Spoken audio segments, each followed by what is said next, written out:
In today's episode of the KC Sports Authority podcast, we talk Kansas basketball. Now that the non-con schedule has wrapped up, we look ahead to the 2024 Big 12 Conference preview. What are KU's chances of coming out on top, and how does the rest of the season shape up? We discussed all of that next. Hey, what's good, y'all? It's your boy JD6 here with my man. Shout out to KC Sports Authority. Make sure y'all go check that podcast out, man. You heard the man.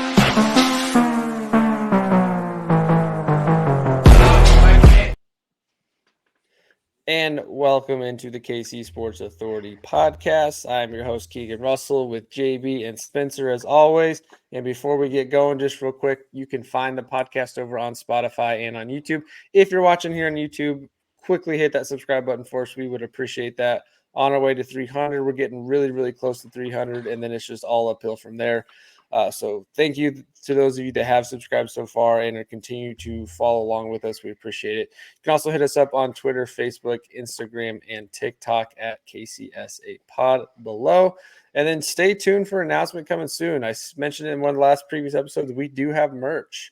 I have the site almost complete and ready to launch here, so stay tuned for an announcement on that coming up the next couple of days. We would love to share some of that merch with you guys and see who wants to represent. Of course, none of the three of us are wearing our shirt at this exact moment, so we'll make sure we're doing that when we talk about merch next episode. We all have them. I've got a couple more things on order too, but let's get into it, fellas. KU basketball, the non-con schedule. Where honestly, it's weird. Football season for KU is over. We had the Great Bowl win. We recapped that already, but it's full steam ahead in the basketball season. And the funny thing is, we're already halfway through the season. The non-con schedule's over. KU finishes 12-1 in non-con schedule, had the one loss against Marquette. We're going to get into, how that non-con schedule looked and get some of our takeaways. But we're at the halfway point of college basketball. And I find that absolutely crazy. To me, it just feels like we just got started, and I think that's just because of football. But here we are, fellas, halfway through the season. Like I said, the Hawks wrap up non-con 12-1. Probably not the most impressive 12-1. A lot of really grinded out games. And of course, we're going to talk about the first half of the season, how the teams look so far. Are they living up to expectations?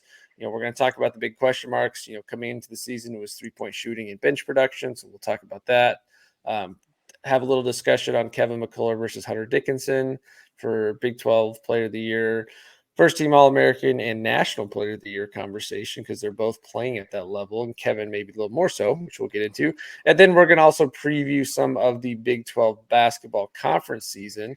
A very deep Big 12 this year. They've got about 7 teams flirting with top 25 status week to week.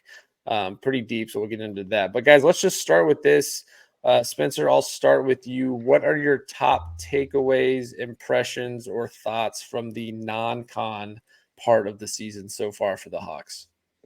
Yeah, well, my first impression is that I'll take an ugly 12-1 than a pretty 6-6. That'll be the first thing that I will confidently say. And my impressions is that this team knows how to win those grinded out games. They don't panic. They don't get rushed. They don't crumble, especially when there's pretty high stakes involved. So I'm honestly glad that we're getting these tough games early on in the season, because if anything, you would expect the collapses to be happening now, right? When the team still needs time to gel together, play together, get in rhythm.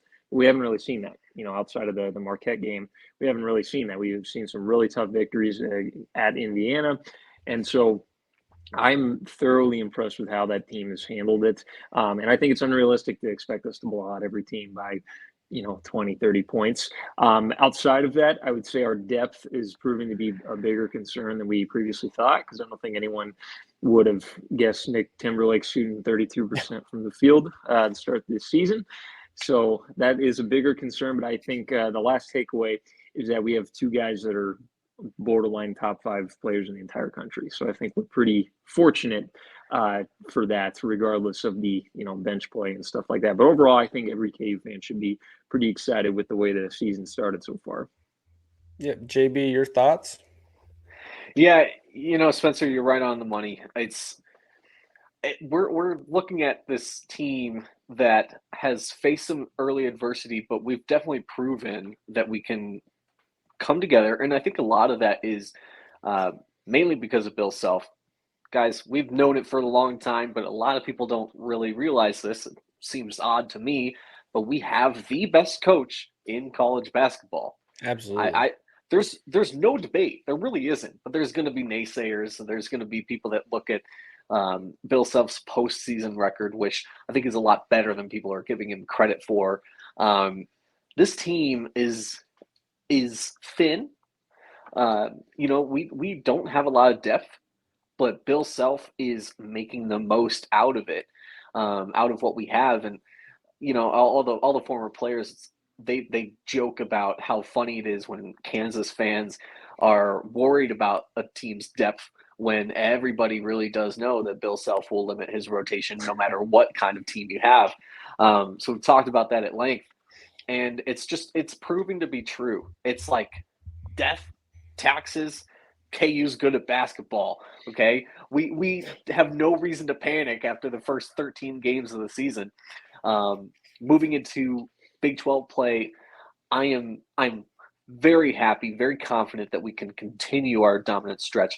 We're 3-1 against ranked opponents. That one loss, of course, being to Marquette, and that was the kind of game where we weren't in it from even the jump. I mean, we were just awful. I think if you have a game where you're locked in, if we were locked in against Marquette, we would have beat them too. So I'm looking at this team like, obviously there's things we could work on, but I'm more optimistic than the next. Yep. I think it was a solid first half of the season. I think what most people, I guess several thoughts I have. When I said a not very impressive 12-1, I mean that in the sense of we didn't really play our best, cleanest version of basketball in this first half. And Bill Self will say that, of course. They've been very sloppy. They've turned the ball over a lot. DeJuan's had games where he just doesn't show up offensively, can't get the ball to anybody. Hunter struggles. Hunter had several games against bigger guys that he struggled. Yeah. So it wasn't a very clean, but we're still 12-1. And I think you take that, even with the one loss with Marquette. I think anytime you have that 3 games in 3 days stretch, you're gonna drop one. It just happens. Only one team wins that 3 games in a row. That's how a tournament works. But I think for me, the takeaway with that is we've seen this team be able to grind out ugly wins. And we know, especially in the Big 12, as we'll get into, you have to win ugly games. When things are not going your way, you have to find ways to grind out victories at home and on the road. We saw this team do it at Indiana, where they struggled for a large chunk of the game, found a way to grind it out in the second half. We've seen it multiple times this year where they just don't get off to a great start. They're slow. Eastern Illinois, a game that they should have blown the doors off of them, struggled the entire game and had to grind out a victory. So as much as it's been an ugly 12-1 start, I think that also gives me good optimism about how this team can play. And we knew coming into this year that outside of Hunter Dickinson, there were going to be a lot of question marks offensively. We were going to have nights where we might struggle to get to 60, 65 points. We were going to have nights where we're looking around going, who's going to take a shot? Who's going to get the ball in the basket? And we've had a couple of those. One of those guys has really stepped up in Kevin McCullar that we'll get into. But I think overall, you can't really complain too much. The 2 biggest question marks we had coming into the season, one being the 3-point shooting and one being the bench production. 3-point shooting, KU shooting 37% from 3. So I think that's solid. Now, if you really dive into the numbers and get into the details of that, then I think there's some more questions there. Obviously, with Nick Timberlake struggling mightily. He has not really come in and done anything. The 3-point wise, shooting 27%, but DeJuan's shooting 50%. Again, somewhat selective there. But Kevin McCullar shooting almost 38%, and that was one thing we said. If he could make that jump from 31, 32 to 35, 36%, we'd be happy. So far, don't really have any complaints about that. Hunter shooting about 50% from 3. Bench production was the other major question, and there have been games where the bench has been absolutely absent, and there's been games where they've had a big impact. Even Nick Timberlake had a game 2 games ago where he had a big impact and then does nothing. Johnny Furphy's finally getting a little bit of rhythm. El Marco this last game had his best game of the season so far.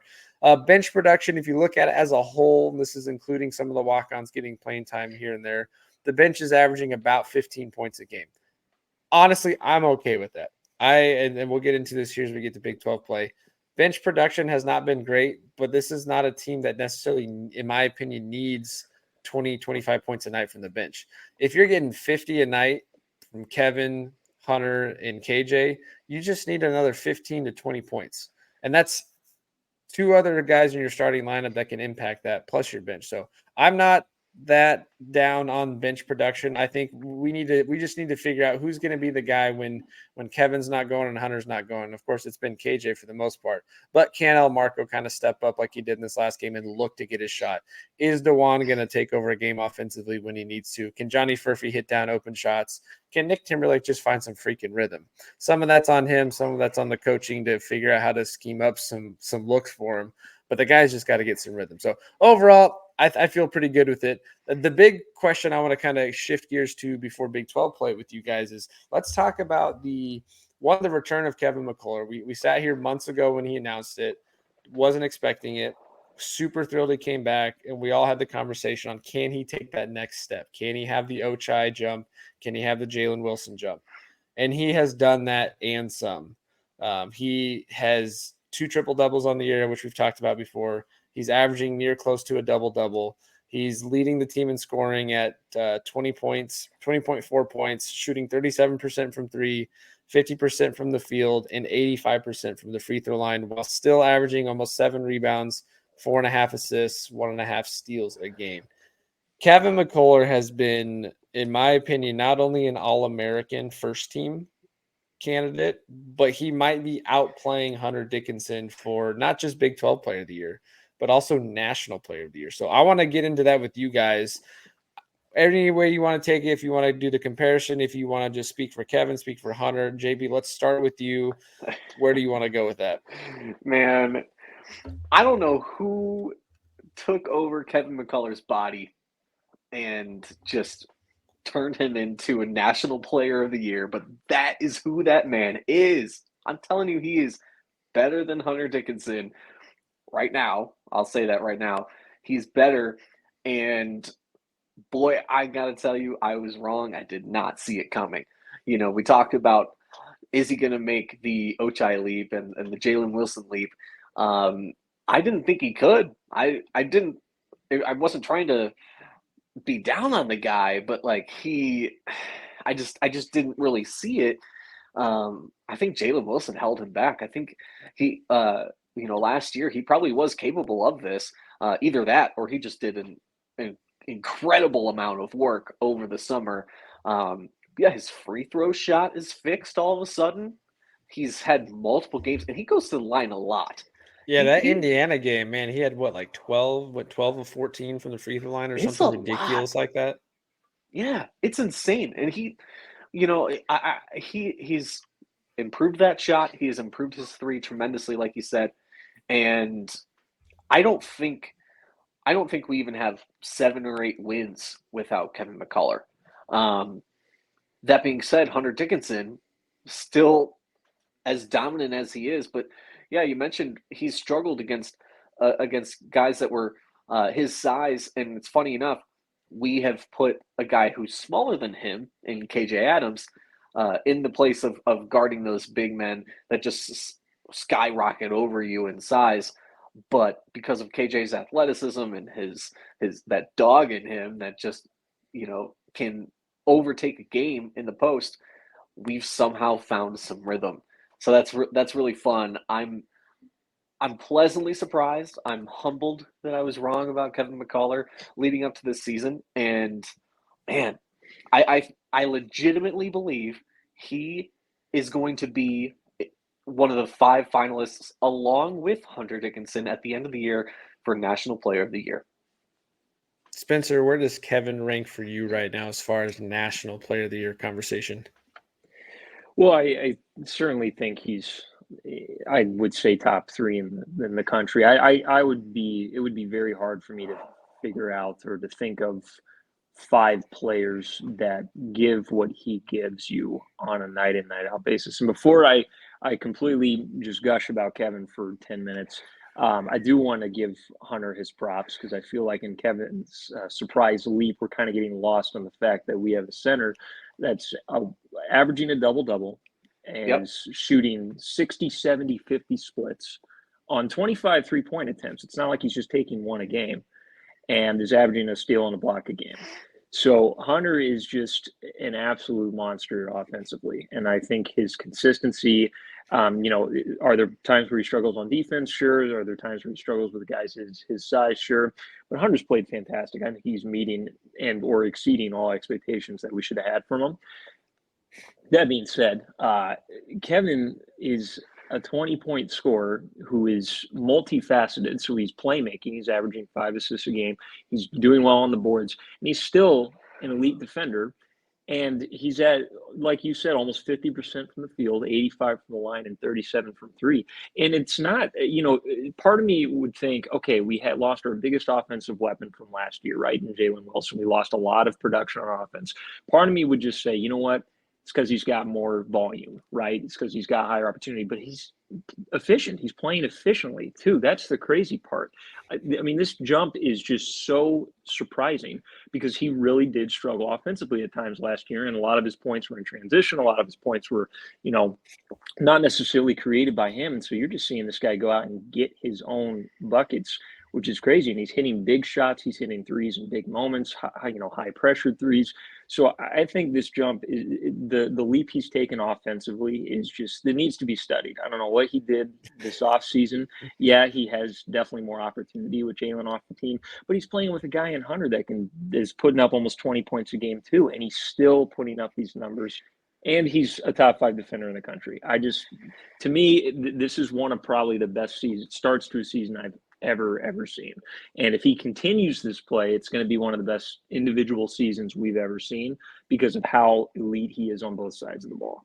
So Spencer, is this jump because he doesn't, I mean, is it because he's just that good and put in this work, or is it because we're not seeing the production that we thought we would see from guys like El Marco or DeJuan? I mean, KJ, he's getting his numbers, that's for sure. Right. But is this jump because someone has to be the alpha dog and he's just chosen to be that guy? Yeah, I think it's that because yeah. Self said that over the summer that when Kevin came back, he came back with the chip on his shoulder of, I know Hunter's the big dog coming in, but this is my team. I'm going to be your go-to guy. I'm going to be the guy that comes in and does what's needed to win. And he's just played Self said it himself. He's played so much more aggressive than he's ever played, especially in his time at KU. And some of it, yes, is opportunity. But I think he has flipped a switch. Whether he had that capability before or not, he found a way to flip that switch in the offseason. He focused in. He set some new expectations and goals, and he came back and said, I'm coming back to play on this team and win a national championship, but I'm also coming back because I need to further prove to the guys at the next level that I'm more than just a 8 points, 6 rebounds, and good defense. I can go get a bucket, and I can be leaned on as the guy to produce offensively. And I know, Spencer, you said it. To me, the most impressive thing about this run for him, not just the hot start, but is the efficiency. Jalen was tremendous last year, and when we needed a bucket, Jalen would get it. But we also talked plenty of times last year where Jalen was scoring a ton, but he wasn't highly efficient. He would have nights where he'd go 4 of 15, still get to 17 points because he'd get to the line. But Kevin's doing this shooting 50, 60% most games. He's taking good shots. He's making good shots. He's knocking down the 3-point ball, and he's attacking the rim.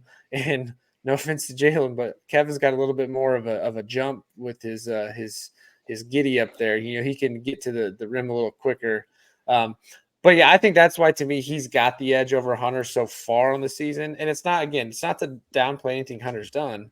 We expected Hunter to come in and be 18 and 12 a night. That's what everybody anticipated when he signed with Kansas. That's what everyone figured he would do. That's what everyone said he would do. That's what Hunter said he would do.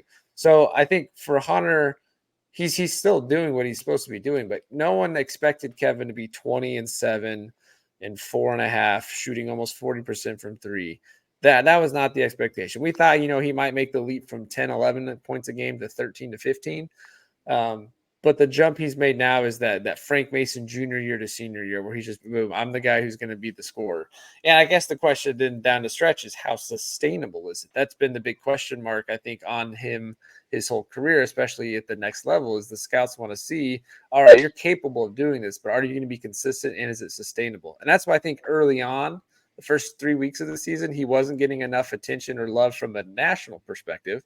Whereas now, I mean, he's on most people's top 2 list between him and Zach Edey for National Player of the Year and in a all consensus first team All-American. So I give Kevin McCullar the slight edge. But again, the fact that we have 2 guys on the roster right now that are all first team All-American candidates, both competing for Big 12 Player of the Year and both performing like National Player of the Year. I mean, I don't know what more you can ask for. And I can't think of a time where KU's had 2 guys like that at the same time. Maybe all the way back to Nick Collison, Kirk Heinrich days, where you had 2 guys that could just both go for 20, or even the Tyshawn and T-Rob 2012 season. Both guys were playing at that level. But yeah, it's been impressive watching them. I hope they can keep it up. I think Kevin does get the benefit of Hunter gets so much attention that he's able to take that pressure off him by getting open looks. And when Hunter's triple team, Kevin can sneak in or KJ can sneak in. So I think that's definitely a big help, and that's something to continue looking for. And to me, brings me to my next point is I think KJ's been the X factor this year. I think we all agree that was probably going to be the case coming into the season. There's not a single player on this team, and maybe that's come through the program in the last 10 years that plays with as much energy and tenacity and fight as he does and passion. I mean, he gets a block, he gets a dunk, he's screaming, he's yelling, he's pumped, he's running down the other side of the court, locking up his guy defensively, and then doing the same thing on the other end. He's playing with a lot of aggression and physicality. He's like a baby Shaq. I've been saying that to myself throughout the season. When he goes up for a dunk, he's just vicious. So I think he's another one that needs to get a lot of attention. His stat line may not always show it. He may only go, 8.6 rebounds, but those 8 points are going to come at a very vital time where the offense is stagnant or the offense is struggling to get going. He just finds a way to use his athleticism to jump over people. And I think, that guy, I don't even know what to say about his athleticism. He's just off the charts. We thought Andrew Wiggins had crazy athleticism when he got here and he could jump. Is there anybody in KU history that runs the below the baseline alley-oop to KJ better than KJ himself? The guy, he's a walking dunk. Move over, Andrew Wiggins. Move over, Josh. Those are the big takeaways, I think, in the first half of the season. Anything else you guys want to touch on or add on? I know we didn't really dive in too much in the bench production with some of those guys, but before we get to Big 12 play, anything else you guys want to touch on? One thing I want to give Kevin also credit for is that you look at his situation last year, he was borderline late second round, probably undrafted, not much going for him. He comes back. He's going to probably be in the, top 3 for National Player of the Year. He's going to go late first round. That's probably the best decision any college player has ever made. He's made himself so much money by coming back here. So he's also playing like a lottery pick. He is. This is crazy, man. So I just think he deserves all the credit in the world because it's tough to choose between coming back for, at his point, a super senior season or however many years he's played and going to the league where you're going to get some cash. And he's secured himself probably a first-round draft pick. So props to Kevin for that. 100%. So, yeah, wrapping up the conversation there, KU 12-1 to finish non-con. And as much as the non-con was somewhat of a gauntlet with Kentucky, Marquette, Tennessee, UConn, Indiana, KU's got a gauntlet of a Big 12 schedule once again. I think it's very obvious to me, and I think you could say this for several years now, the Big 12 has the most talented, best class of teams, in my opinion. They've been the best basketball conference for years. I know that doesn't always showcase in the tournament all the time, but we all know how much of a crapshoot the NCAA tournament is. It's all about who gets hot at the right time. But the Big 12 coming in here is a dangerous team or a dangerous conference. You've got 1, 2, 3, 4, 5, 6 at the time of this recording, 6 teams in the top 25. KU ranked number 2, Houston number 3, Oklahoma at 11, BYU newcomer at number 12, Baylor at 18, and Texas at 20. Every team except West Virginia is above 500. West Virginia and Oklahoma State, we know, are probably the two worst teams in the Big 12. They're way, way down there. Even K-State without Naquan Tomlin still off to a 9-3 start. They haven't looked great, but they're still up there. Iowa State's had a good start. Cincinnati's had a good start. Even TCU with some of their new pieces, and Texas Tech. So this is a very deep Big 12 as usual. KU was predicted to be the Big 12 winner once again, but Houston's right there. Houston's probably the most dangerous team. I'm excited to have Houston in the conference because I think they're a really good basketball program that just adds another depth on the schedule every year. And Kelvin Sampson's done a fantastic job there. But as you guys kind of look out across the Big 12 landscape, and of course, we're going to get into where KU finishes in the rankings and all that and the teams around them. But who are the teams that have stood out the most to you so far? Whether that's just from watching games, looking at box scores, just seeing highlight reels. What are the teams in the Big 12 that stand out the most to you guys? That's a toughie. I think you mentioned Texas. They are always going to be a team that I don't like, and a team that I don't like playing against because for whatever reason, I feel like we'd never have close games against them. They're either like in this, or rather, maybe they're close. But what I mean is, like, we either lose or we're blowing them out. Like, I don't know. I mean, I just think back to like I the think good it's old we days. either win a close one or we get blown out. Well, yeah. I mean, what was I mean, it was 2016. That game was the best. Do you remember that was the game when Jamari Trailer, my guy Jamari, when he went elbow into the hoop on that dunk? Best dunk outside of Wayne Selden's, what was it? The Big 12 tournament The final against Baylor. knee to the chest against Ishmael Wainwright. Yes. It's like those kinds of games. I want those kinds of games against Texas to come back. I feel like we're far removed from that, and I think they scare me a lot. K-State has been looking a little off, and not too worried about them. But I know that whenever we play them, they'll inevitably play their hearts out like they do every year. This year's definitely going to be a gauntlet. I'm looking at this conference thinking like a sneaky team to watch out for might be Iowa State. They're returning to prominence in my eyes. But what about you, Spencer? Well, yeah, I mean, obviously the depth, it's going to be a gauntlet. I think it is every year, but I think this year in particular, I'm most excited for Houston. I think Houston can be going forward, especially in this kind of newer look Big 12, can be the big basketball matchup every single season. So that's something that I'm always looking out for is, if we're adding or getting rid of teams into the conference, who's going to be the one that always goes toe to toe with us, during basketball season. I think Houston definitely has an opportunity to do that. Obviously this year it's going to be good and they're usually a pretty consistent program. I think Oklahoma is the sneaky one. I was warned by a friend of mine who's a big Sooner fan. It's like, hey, you're going to want to watch out for the Sooners this year, man. You're going to want to watch out. And then he had me, I can't remember who they were playing. I think they were playing Carolina. And I was able to watch them.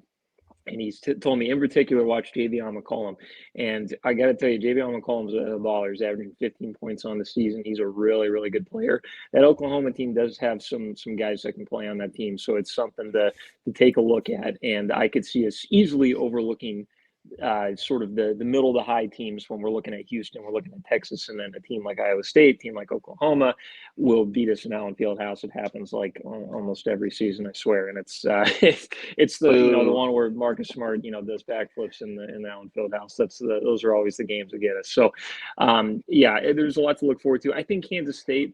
I mean, obviously they've had what's a good word? Tumultuous, I would say, start to the season with the all sorts of controversies, Jerome Tang saying all the wrong things in all the wrong moments. But I do think they'll pick it up because I do think he's a good coach.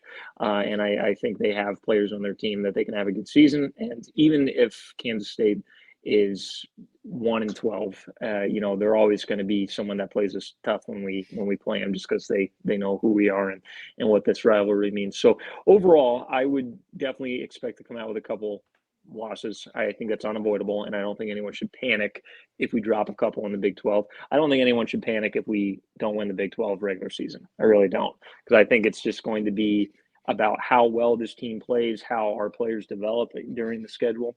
And all that matters is when it comes around to March. So Yeah. hopefully we play as well as we have in this non-conference with these grinded out games, because there will be a lot of those. It's like I said, it's a very deep conference. I think even our team like Houston, as good as they have been as a program the last few years, they haven't played this level of competition consistently. I mean, they Thank you. basically played Memphis. That's about it. Yep. They've had Memphis on their schedule. I'm sure I'm forgetting a couple other teams, but Memphis is their big dog every year. So as good as they are, I think they're going to struggle at times. But I think what impresses me the most about the Big 12 as you look at other conferences around the rest of college basketball, I think the Big 12 has a collection of some of the best coaching staffs in the country. Bill Self, Kelvin Sampson, Scott Drew, Porter Mosier, Rodney Purvis, even down at Texas, his second year there is still doing great things. Jerome Tang, obviously a great start last year, and that's just to name about half of the Big 12. But the Big 12 has really good coaches, and they know how to get their guys ready for big time moments. And we know as Kansas fans, every time someone plays Kansas, it's their national championship game. So we're always going to get every team's best shot. But Spencer, I like what you said there. This league is so deep that it wouldn't be shocking if KU lost it, and I also don't think it would be a shock if whoever wins the Big 12 still gets to 4 or 5 losses. Like I mean, there's so many ways to go. I think KU could get off to a hot start. They've got a fairly favorable schedule to start, but I could also see them in that mid-February stretch where they go up against the heart of the Big 12 all at the same time, and they drop 3 out of 5. It's possible. The team that scares me the most, like I said earlier, is Texas, and that's just because matchup-wise, we just never seem to match up well against them. They've got 2 guards that can score really well. They've always got the length and athleticism. That's always given us a tough fit. I definitely feel better with Hunter this year because that kind of cancels some of that out. And the way Kevin's playing, that I feel pretty good there. But Texas, I always hate playing. I'm glad this is the last year we'll have to see them in Big 12 play because it's just always an unfavorable matchup. To me, KU versus Texas in basketball is a lot like the Chiefs and Bengals. I hate playing the Bengals as a Chiefs fan because they always have our number. Even when we get a win, it's ugly, it's gritty. You have to fight tooth and nail to the end. It's never pretty. You're never comfortable during the game. And every time we play Texas, I just feel like we're going to get punched in the teeth and that athleticism is going to get us. So glad that this will be their last year. Very looking forward to that Houston matchup. I just think that they're a very solid team. They play great defensively. They're highly efficient. BYU is kind of an interesting one. I haven't watched enough tape on them to really dive in too much, but they're 12-1. They're number 12 in the country. They spread the ball out. They've got like 7 guys that average 20 plus minutes a night. So, and not a single one of them averages over 25 minutes. So they're really spread themselves out there and get a lot of guys playing time. But they've also got like 6 guys in double figures. I think they could be an interesting one. Again, a team that hasn't always played tough competition, but we've seen them in NCAA tournaments years past be pretty solid. So I think they're a good one to look out for. Oklahoma's the one I'm not really sure on yet.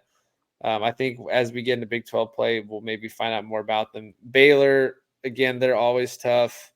The teams that don't scare me are UCF, Oklahoma State, West Virginia. Those are the 3, I think, worst teams in the conference. I say that, but every time we go down to Oklahoma State and Stillwater, KU struggles. It's just ever since Bill Self's been here, that game has always been one of the toughest road games for us. So I wouldn't be shocked if that goes crazy. But as we look at the schedule here and kind of get into predictions, first off, do you guys have KU winning the Big 12? And if not, where do you have them finishing in the Big 12? JB, I'll start with you. I do. You got to pick Kansas. I know the Big 12 looks a lot different this year, and there's 14 teams for the first time in ever in the Big 12. So I know it can look a lot different, and I know next year is going to look even more different, but the fact of the matter is Bill Self's been here for 20 years. He's got 17 titles. I'm picking Kansas. And that's not just me being biased. That's me looking at the facts.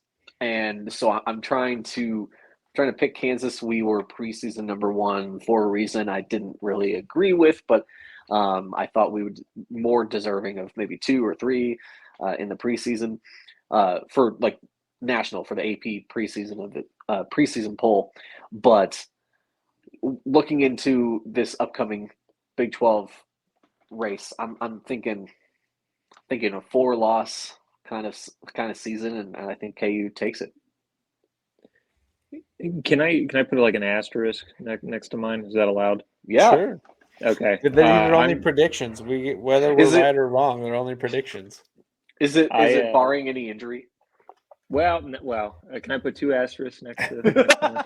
No, I will. I am going to go ahead and pick us to win the Big 12, and I do think that we have the most talent. I think we have 2, like we've talked about at the beginning of the show, 2 top 5 guys in the entire country, which is very, very rare. You don't see that a whole lot.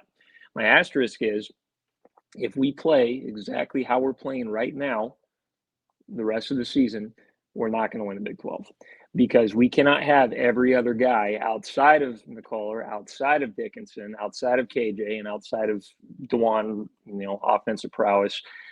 We cannot have them playing the way they can. If Timberlake does not improve, if Furphy does not improve, if Marco does not become more consistent, if it's zero production out of McDowell and Brown, then no, we're not. And the reason I'm saying that is because during those tough months of February, going through these, big matchup after big matchup, if we're playing Dewan and Hunter and Kohler 35 plus minutes a night, and all of the production has to come from those 4 guys, it's not sustainable, and we're going to start dropping it because fatigue's going to start setting in. Oh yeah, it's going to wear down. If nobody else on the team down the lineup can knock down a perimeter jumper, that's going to hurt us at some point. So I think we will, because like I said, I think those players are going to develop. I think we're going to see consistency out of Marco. I do think Timberlake's going to pick it up.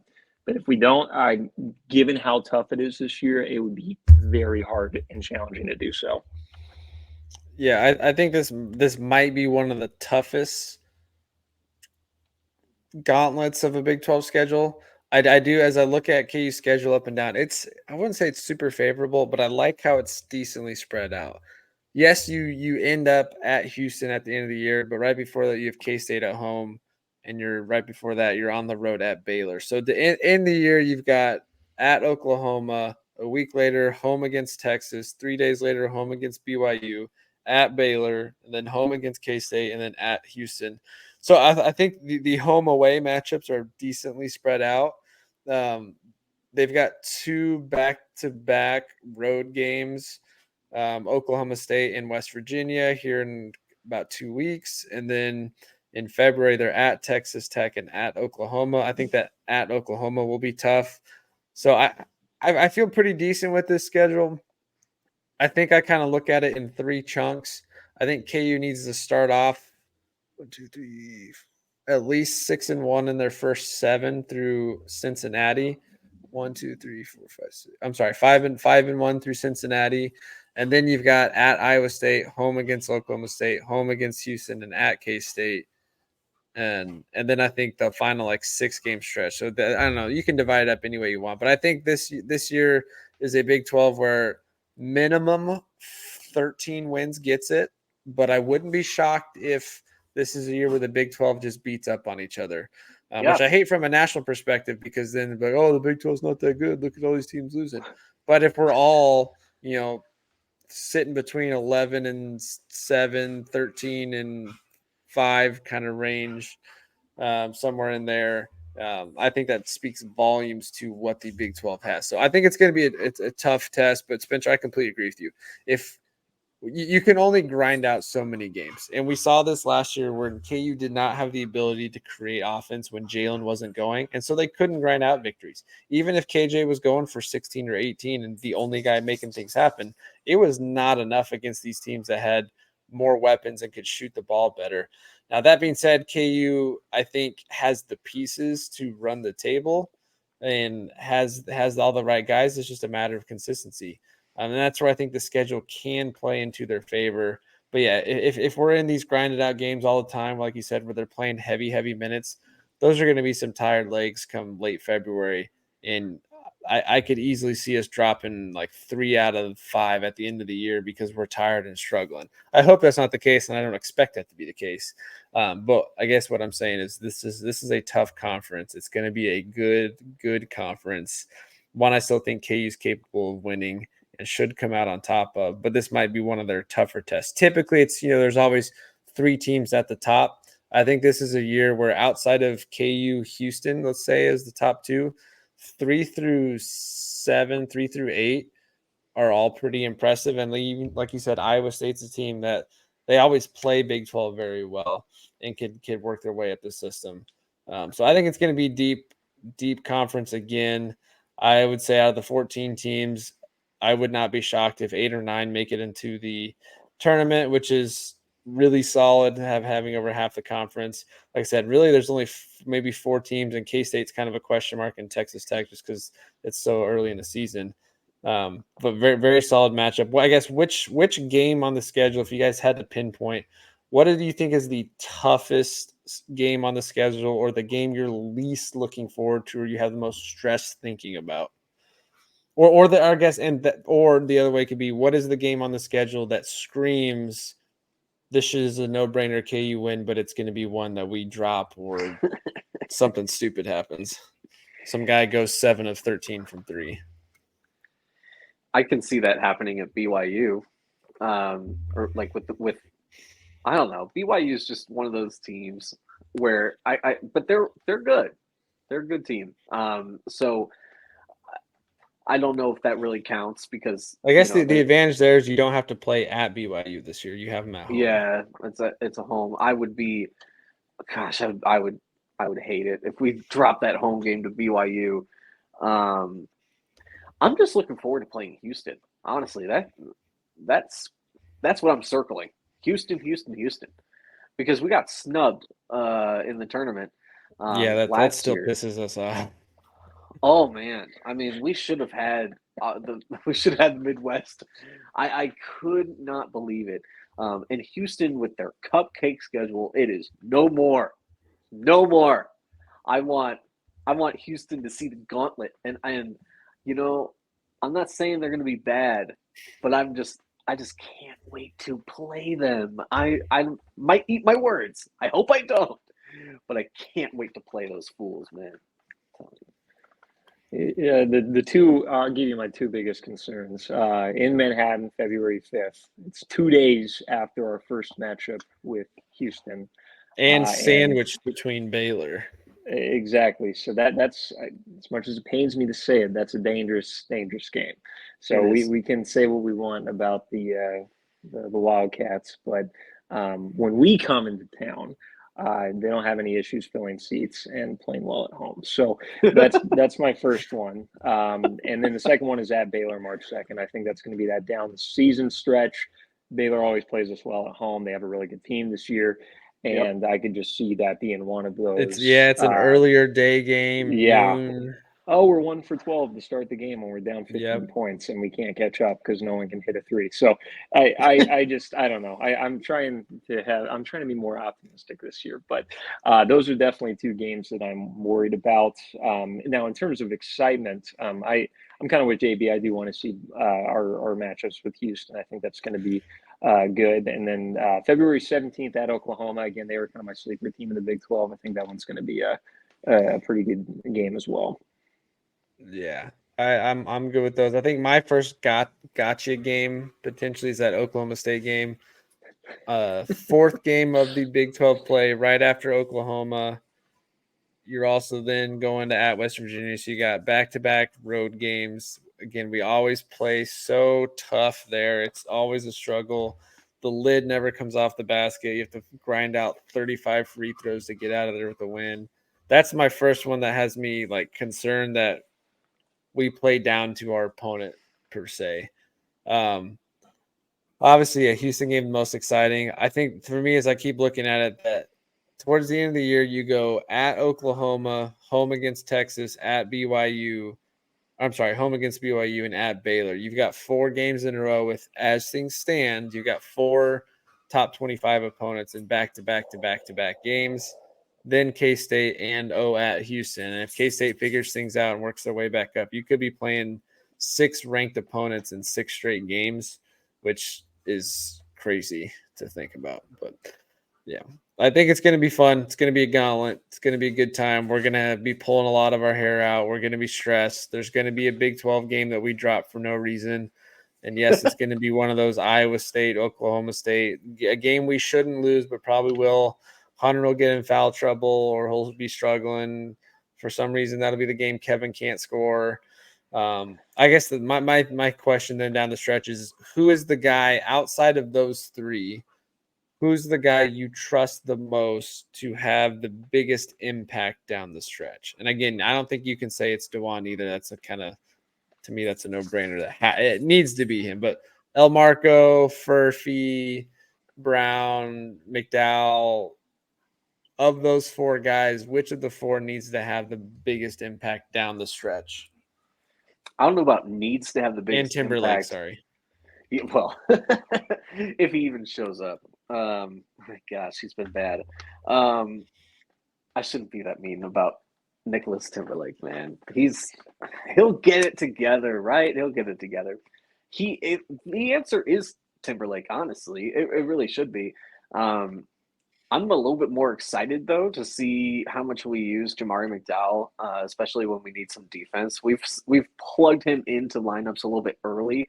I always love a good KU game where you see a Jamari McDowell appearance in the first half, because that means we need to lock in defensively. And honestly, if he can just continue to do a great job at defense, not good but great, and then if he can just knock down some shots, which he has the capability to do that, he might be a breakout 6th, 7th man. Right now, he's not, but the potential's definitely there. But yeah, we need Timberlake. It kind of jumps back to what Spencer was saying earlier, but we need him and everybody else to be firing on all cylinders to keep up the momentum that we've already started and to win this league this year. It's going to be tougher this year than all the other years, and we need everybody. So it starts with you, Nick. Yeah, and I'm gonna cheat just a second, just a little bit. I'm gonna cheat first. DeJuan does need to be the guy, and I promise I'll give an actual answer after this. DeJuan does need to be that guy. They showed, and I always knew he played well, or the team played well when he scored a lot. They put up a graphic. I want to say it was against Wichita State or it was the game before. We're 28-1 when he scores 10+ points. Yep. That's close to automatic. So at that point, to me, it says that he definitely needs to take a little bit more of an aggressive approach on offense. He's shooting great from three, shooting 50% from three on 30 attempts. So take them when they're open, try to drive to the basket a little bit more. So that's my cheating answer, part one, because we know DeJuan's fantastic and he's going to be great. But obviously I can see JB's point about Nick, and I do agree that is important. For me, it's El Marco. He's getting 24 minutes a game. He needs to be consistent. He's not shooting very great. He's not been very efficient. He is shooting 92% from the free throw line, so it's good that we have a guy that we can go to when they're trying to play the foul game down the stretch. But if he's going to be the fifth guy, the fifth biggest part of this rotation outside of our core four, then he needs to play well. He needs to hit open shots. He needs to play good defense. He can't make freshman mistakes on either end. So he's definitely the one that I want to see come out of his shell a little bit. We saw it a little bit in the last game. We saw his athleticism, which I feel like every guy that's got a 40-inch vertical when they get to KU, it's just gone for some reason. I don't know if Bill tells them don't jump or something like that. Like I saw Quentin Grimes putting guys on posters in high school, and then he didn't even jump when he was on our team, and made me so mad. But I want to see a little bit more of that from El Marco, and I think we will. Again, he's a freshman. There's going to be growing pains. He's still trying to figure out what his style of play is, but I definitely think going to be the X factor. I mean, sure, we got guys like Timberlake and Furphy who also need to develop defensively from the perimeter, but he's going to be the guy. If he's going to get that much minutes, he's got to have an impact on the floor. Yeah, El Marco's my guy down the stretch too, as well, because I think he's going to be the guy that in that starting lineup is going to get picked on the most by the opposition because he's the weakest defender of the five. So naturally, he's going to get picked on the most. But I think he's got to be the guy because we need to be able to see what this offense can do if DeJuan is in foul trouble, if DeJuan's not on the court. I just want to see a little bit more of the offense. Not so that the offense needs to run through El Marco, but I want to see him more involved in that process to show that he's capable of attacking the paint when he needs to get a bucket, get to the free throw line, but being a little bit more proactive in the offensive game plan and just having more of an impact there. Because if DeJuan's not providing you anything, and Kevin has a struggle shooting, I mean, someone else has to pour in 8 to 12 points. And El Marco's, I think, got the best avenue to that because of the playing time you just said. So that's my guy there down the stretch. But let's wrap it up there. This, again, Big 12 season preview, conference season preview.